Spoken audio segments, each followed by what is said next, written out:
Jackson Radio Show. Hey everybody, I was talking about Jimmy Kimmel earlier, who said that we were too stupid, conservatives are too stupid to have talk shows. And there was a guy, his name is Arthur Shaper. He wrote an article on Town Hall. I'm going to share that article with you now because it's so revealing. And I made the comment when I talked about Jimmy Kimmel on Fox News, Fox and Friends the other day. I said Jimmy Kimmel is a hack. He's a guy that if he can't set things up for himself, he's got nothing. So this guy, Arthur Shaper, was on the talk show for Jimmy Kimmel, and it was a setup. And he was on to because Jimmy Kimmel was going to feature a DACA person, and he brought these conservatives on because he figured he would shame them into understanding DACA better. And let me tell you, these people held their own. So Arthur Shaper writes this. Last week, Jimmy Kimmel, late night talk show host with a terminal case of Trump derangement syndrome, wanted to host a segment with voters who opposed DACA. To find willing guests, ABC Casting reached out to me and fellow Trump supporters to appear on the show. And at first I was reluctant. Kimmel uses every shame-inducing prop imaginable to attack President Trump and conservatives in general. And so I reached out to a friend and fellow activist, Robin, director of We the People Rising, for advice. And she says, go. And so he decided to go with her and 4 others, and he names who those people are. All conservatives in the Southern California area. And he says on the recording date, he noticed the entry corridor, all types of photos with Kimmel's favorite guests, craziest moments at the studio. But he says the one that stood out the most was him, shaking with a soul shake with a Barack Obama. And he puts the picture in his article. He says, after a brief rehearsal, we met Kimmel, who interviewed each of us about the program, told him that nearly 50% of DACA recipients are fraudulent, illegals committed proportionately more crime than Americans. He finished a brief interview with, I want you to meet somebody. So after the interviews, the team waited in the green room. And he says, I pondered who Kimmel was going to have us meet. He's going to present a child who's in this country illegally, I imagined. Lo and behold, Kimmel introduced us to Esmeralda, a DACA recipient brought into this country by her law-breaking illegal parents. She was seated with a baby girl in her lap. Kimmel staged the most compassionate scenario, hoping to shame us into silence. Immediately, I showed the mother and child my shirt, which featured the profile of young Reuben Morphin, an all-American 13-year-old boy executed by an illegal alien. He had dreams too. I quickly shared before Kimmel shushed me. He would attempt to silence me an unprecedented 5 times. Little by little, he says this, little did little Jimmy realize, however, but all of us were seasoned activists trained in how to deal with fawning, guilt trip-inducing liberal media hacks. Right away, I opened up about our need to put America first, including our homeless veterans and foster children. Okay, Arthur, that's enough. And why couldn't I finish? Jimmy Kimmel says, because this is my show. He would say that 3 more times. What a dictator. I mentioned general statistics about illegals committing a higher number of crimes than natural-born citizens. Okay, Sean Hannity, give it a rest, Kimmel mocked me. I don't watch Hannity, I countered. Other people in the group were shocked to see how triggered the comic had become. Kimmel tried to refocus the discussion. Who still thinks Esmeralda should be deported? Lori, Wes, Parker, and I raised our hands.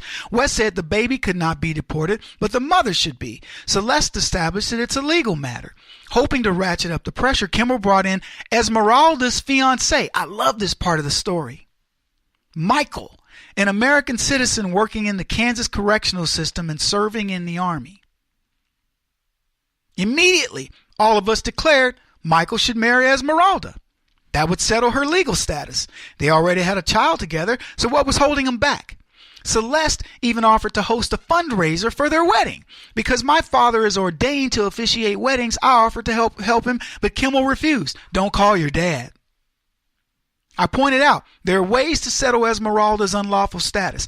My friend Fernando had entered illegally, married an American citizen. I then reasserted to Michael and Esmeralda that we are a nation of laws and that I have not been afraid to tell illegals that they must establish legal status. I find it hard to believe that you have friends, Kimmel retorted. Everyone gasped at his insolent behavior. Kimmel was trying to rile me up and others, but he failed each time. I prepared to call Fernando, but Kimmel wouldn't let me because I would have proven that he was wrong again. Chanel gave the most impassioned statement, declaring how her husband was an immigrant, that she had waited in line with him for years before finalizing his naturalization status. You are playing on our compassion. You didn't let us bring our children. Chanel then showed a picture of her daughter on her phone. She died at the age of 5 years old, unable to get adequate health care. Why won't the federal government pay more attention to Americans? Chanel asked. During the earlier interview segment, Chanel had railed against illegal aliens for stealing the civil rights movement forged by blacks to assert their rights in the South. She schooled Kimmel on the amnesty movement's misuse of the term dreamer for young illegals. Our children are dreamers too, she said. Chanel also described the devastation which illegal immigration has wrought in black communities. In another disgusting display, Kimmel looked over to Esmeralda. You're not going around killing black people, are you? It is amazing to me to what extent white liberals will dishonor the plight of very minority communities which they virtue signal about to the press and to the public. Wes Parker slammed Kimmel's whole setup expertly. He said this, "You're trying to put our compassion on trial. We refuse to be bullied from our opposition to DACA. Robin assured Esmeralda that she would not have to wait 10 years for legal status if she married Michael. But the pièce de résistance occurred when Kimmel tried one more time to silence me." I'm reading this, of course. Bursting through all of Kimmel's attempt to shame us, Lori reminded the audience about the needs of American citizens. In rude yet repeated fashion, Kimmel championed Esmeralda but talked over Lori. And I finally calmly asked, "Jimmy, why won't you let this Latina for Trump speak? You keep interrupting her. Is it because she has darker skin than you?" With that, Kimmel completely lost it and shouted at me, "Shut up, you a-hole." Bam! Everyone else in the room was shocked, including members of the production crew. I burst out laughing. I triggered this left-wing comic and it was good. There's nothing more satisfying than catching white liberals in the depth of hypocrisy. Kimmel even talked about the child's safety and security. Our team answered, "If you really care about young Rosa, why don't you adopt her while Esmeralda establishes her legal status in this country?" I then mentioned that maybe that wouldn't be a good idea since Hollywood is full of pedophiles, plus the whole Me Too scandals. Everyone gasped. We turned tables on Kimmel at that point. The recording segment wrapped up shortly afterwards. One of the production assistants smiled. "You guys did a great job. You stood your ground. You gave me a high five."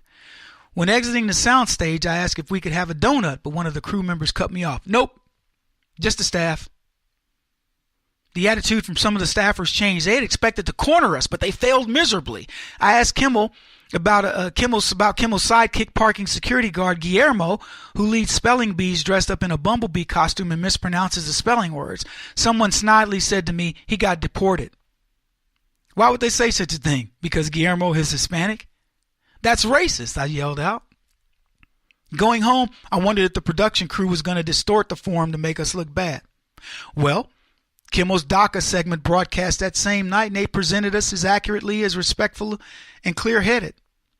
Kimmel's one joke directed to me, "I'm trying to imagine you as a child," fell flat, much like his bombshell guest porn star Stormy Daniels, who had announced prior to appearing that she had done nothing with Trump. He says, "I got emails from all over the country thanking us for the appearance. There have been some haters, mostly citing the discredited Southern Poverty Law Center, but their vitriol on social media merely exposed their unbelievable hate.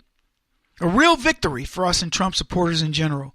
We turned the tables on a liberal media mogul. We got national attention. And we demonstrated to conservative voters that you can indeed stand your ground on contentious issues without fear." Kimmel and company didn't realize whom they were messing with. I'm glad I could relate what happened behind the scenes. At this point, I hope that Kimmel and his production team will show some guts and release the entire video of our forum with Esmeralda, Michael, and their child. I played this I read it. I wanted to read it in its entirety because I want you guys to understand. When you're fearless like that, they have nothing. This guy brings in a girl who's a dreamer who has her baby for sympathy. Then he introduces her army husband who's a white guy working to see what the difference would be, and they stood their ground. And they gave him, marry her. Why don't you marry her? I love this. What a way to go, man. Arthur, you guys are my heroes. And let me tell you, Jimmy Kimmel, I said it earlier, would not dare put me on his show. I'd skin that dude alive. Kevin Jackson on the Black Sphere Radio Network. Do you owe back taxes to the IRS or state? The secret to avoiding the IRS nightmare is to seek professional representation. My friends at Security Tax Associates provide the most cost-effective and ethical representation in the industry while helping to avoid seizures, levies, and wage garnishments. Security Tax Associates is here to ensure that the appropriate steps are taken to permanently eliminate any possibility of future tax burdens once and for all. For a free, no-obligation consultation, contact Security Tax Associates, 844-779-4177. That's 844-779-4177. 844-779-4177. Or visit them at securitytaxassociates.com.